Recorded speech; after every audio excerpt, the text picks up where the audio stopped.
You know, in this world where we're just endlessly scrolling, it's wild how an entire story, a whole universe of feeling really, can be engineered and crammed into a single sentence. It's a sentence that's not just meant to be read, but to be felt instantly. And today, we are putting one of these little masterpieces right under the microscope.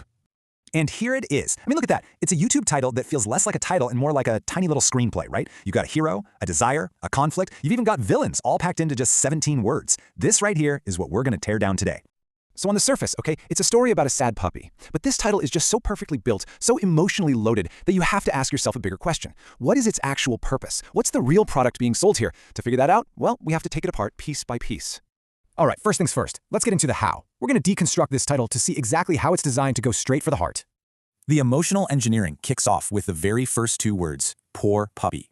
This is absolutely not an accident. It's the foundation for the whole thing. It's casting the hook before you even have a chance to think.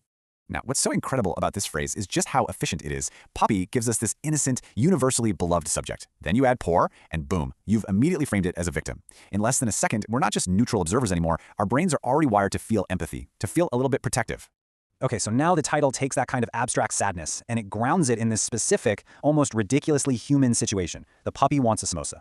And this is just a brilliant example of a core storytelling rule. Specificity makes things feel real. The puppy isn't just hungry, it wants a samosa. That one tiny, vivid detail makes the story feel so much more tangible. It completely transforms the puppy's struggle from some generic animal video into this relatable, almost human drama about a really simple, unfulfilled wish.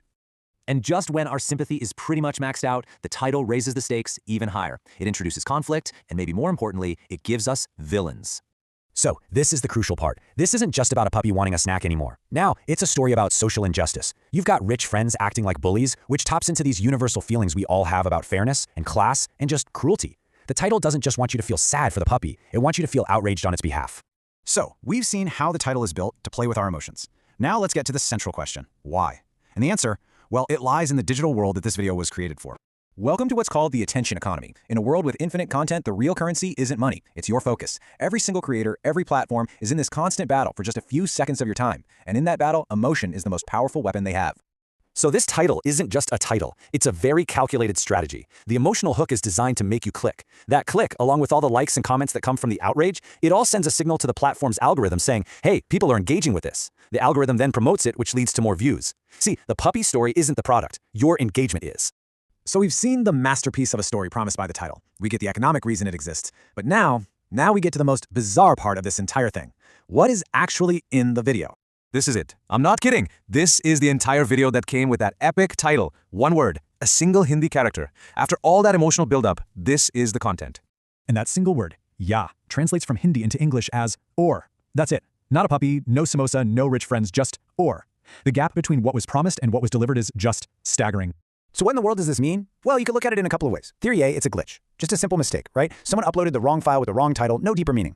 Or maybe theory B is more interesting. Maybe it's deliberate. In a system that rewards these emotional promises way more than actual substance, maybe the ultimate punchline is that the content itself is completely empty. The bait is everything. The catch is nothing.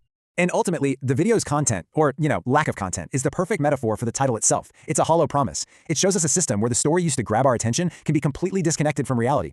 So that word, or, becomes the final question. And it's not about the video, it's about us. What story will you choose to click on or ignore? It forces us to ask if the stories we're being sold have anything real behind them at all.